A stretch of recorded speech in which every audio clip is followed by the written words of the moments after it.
चाहे कटरीना हो, नैना हो या नरगिस, सारे के सारे नुकसान ही करते हैं। क्या हुआ? मैं बॉलीवुड की नहीं, साइक्लोन्स की बात कर रहा हूँ।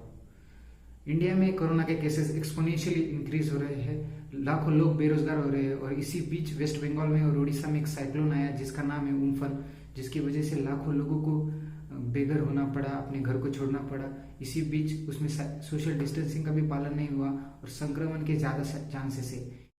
इस वीडियो में हम जानेंगे ये साइक्लोन्स, टाइफून्स, टॉर्नेडोज आते क्यों है, इनकी अलग अलग नेमिंग्स क्यों होती है, इन्हें अलग अलग क्लासिफिकेशन क्यों किया जाता है और कौन से जोन्स इसके लिए ज़्यादा वल्नरेबल है, क्या ह्यूमन डायनेस्टी इसको टैकल कर सकती है। मैंने डायनेस्टी वर्ड इसलिए यूज़ किया क्योंकि बड़े बड़े सुपर पावर बिखर जाते हैं इन नेचुरल कैलेमिटीज़ में।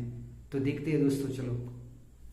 दुनिया के अलग अलग पार्ट्स में साइक्लोन्स, हरिकन्स एंड टाइफून्स आते हैं, तो इन्हें अलग अलग नेमिंग क्यों दी जाती है, इसके बहुत से रीज़न है। मैंने आपके स्क्रीन पे शेयर किए, आप देख सकते हो कि लोगों के बीच की कन्फ्यूजन अवॉइड करने के लिए, इसके बारे में ज़्यादा से लोगों को अवेयर करने के लिए, इसकी इंटेंसिटी देखने के लिए कि कितना डिस्ट्रक्टिव हो सकता है ये लोगों के लिए, और मीडिया का इस पे अटेंशन आने के लिए इसके अलग अलग नेम्स दिए जाते हैं। हर 6 साल के बाद इनके नेम्स रिपीट होते हैं और इसे नेम देने में वर्ल्ड मेट्रोलॉजिकल ऑर्गेनाइजेशन जो इसके नेम्स देता है, पर अलग अलग सब कॉन्टिनेंट में अलग अलग नेम होते हैं। जैसे कि इंडियन सब कॉन्टिनेंट में इसके इंडिया और अलग अलग 8 कंट्रीज इसकी नेमिंग करती है। इसके नेमिंग का क्राइटेरिया फिक्स नहीं होता, किसी के भी नाम दिए जा सकते हैं, ऑब्जेक्ट, प्लेसेस, पीपल, इवन सेंट। और कुछ कुछ जगहों पर तो जो करप्ट पॉलिटिशियन है उनके नाम दिए गए, मतलब उन्होंने जैसे तूफान लाए। और अब इनके इंटेंसिटी और स्पीड के अकॉर्डिंग इन्हें 5 ग्रुप्स में क्लासिफाई किया जाता है और इनके लोकेशन के अकॉर्डिंग इन्हें 3 अलग अलग नाम दिए जाते हैं, जो कि हरिकन्स, साइक्लोन्स एंड टाइफून्स होते हैं। इनके अलग अलग लोकेशंस क्या होती है आप देख सकते हो स्क्रीन पे, मैंने बताई है।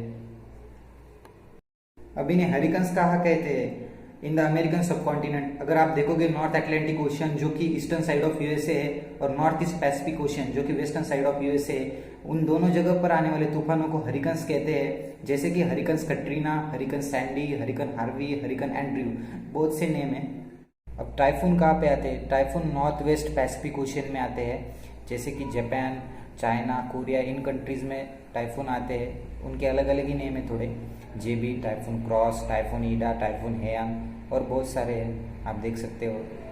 साइक्लोन ज़्यादातर साउथ पैसिफिक ओशियन और इंडियन ओशियन के आजू बाजू कंट्री को आते हैं, जैसे कि इंडिया, बांग्लादेश, ओमन और जो ईस्टर्न साइड को जो ऑस्ट्रेलिया है वहाँ पर भी साइक्लोन्स आते हैं। साइक्लोन्स की भी अलग अलग नेमिंग होती है, जैसे कि इंडिया में आने वाले साइक्लोन्स अग्नि, जल, वायु और अभी अभी जो रिसेंटली आया है वो। ये इनका क्लासिफिकेशन था on the basis of location.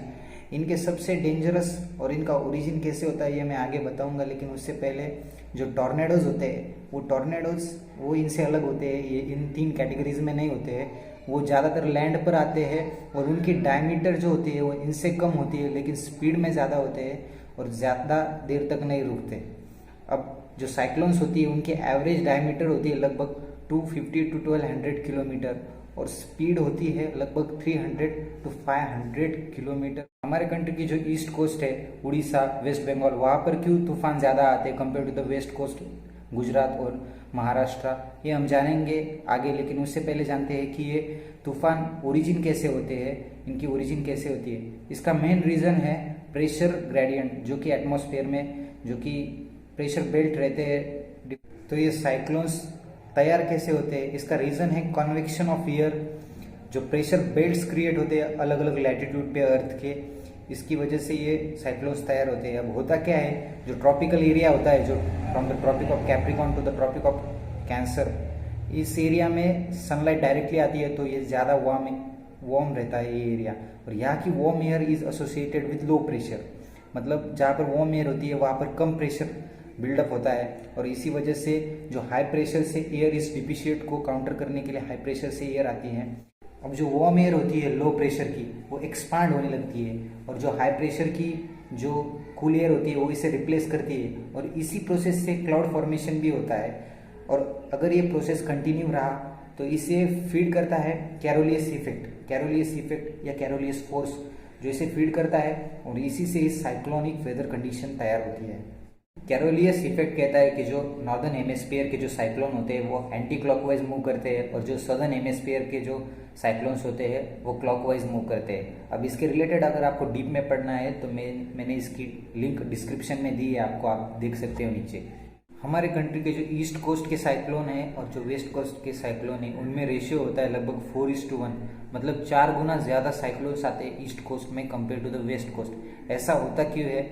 इसके 3 रीज़न है, मेन रीज़न। फर्स्ट रीज़न है इसका वाइंड पैटर्न। जो वाइंड पैटर्न जो बे ऑफ बंगाल में होता है वो काफ़ी अलग होता है अरेबियन सी में, और जो स्टेट है ईस्टर्न साइड में इनकी टोपोग्राफी काफ़ी फ्लैट है, तो ये एयर को डिफ्लेक्ट नहीं कर पाते compare to the western state of our country. और जो पैसिफिक ओशियन है उसका भी ज़्यादा इम्पैक्ट पड़ता है, वहाँ से आने वाली विंड्स जो होती है वो काफ़ी पावरफुल होती है। इसी वजह से ईस्टर्न साइड को ज़्यादा साइक्लोन्स आते हैं compare to the western side of our country. India में सबसे वल्नरेबल स्टेट है साइक्लोन्स के लिए तमिलनाडु, आंध्र प्रदेश, उड़ीसा, वेस्ट बंगाल। इन स्टेट में ज़्यादातर साइक्लोन्स आते हैं। अब आपने ये सोचा होगा कि ये जब लैंड मास पे आते हैं, जब ये कोस्ट पे आते हैं तो ये रुकते क्यों है? इसका रीज़न ये है दोस्तों, जब ये लैंड पे आते हैं तो इन्हें इनफ मॉइस्चर सप्लाई नहीं मिलता जो कि इसेंशियल होता है इस साइक्लोन जनरेशन में। तो ये मॉइस्चर पूरा, मतलब लैंड पर बहुत कम मॉइस्चर होता है, इसी वजह से ये रुक जाते हैं लैंड पर आके। अब सबसे मेन पॉइंट, क्या इस डिजास्टर को हम रोक सकते हैं?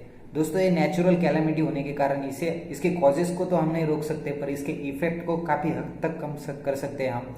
जैसे कि कुछ स्ट्रक्चरल मेजर्स लेके गवर्नमेंट ने कुछ स्ट्रक्चरल मेजर लिए तो काफ़ी हद तक इसका इफेक्ट कम हो सकता है। जैसे कि cyclone shelter, cyclone resistance building बनाना, ब्रिज बनाना, रोड बनाना, जो कि हमारे गवर्नमेंट काफ़ी हद तक कम करती है। ऐसे चीज़ों पर ध्यान देना।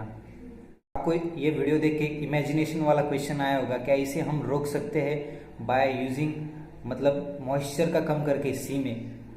कैसे?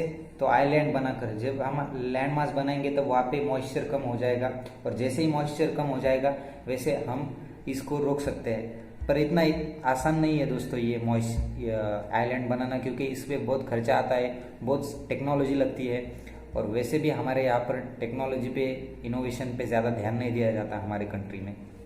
तो इससे बेटर रहेगा कि हमारी गवर्नमेंट स्ट्रक्चरल मेजर्स ही ले इसको, लोगों को इससे बचाने के लिए। ये थी मेरी राय इसके बारे में। आपका क्या मानना है, आपका क्या कहना है, ये मुझे ज़रूर बता देना कमेंट बॉक्स में, और चैनल को सब्सक्राइब और लाइक करना वीडियो को।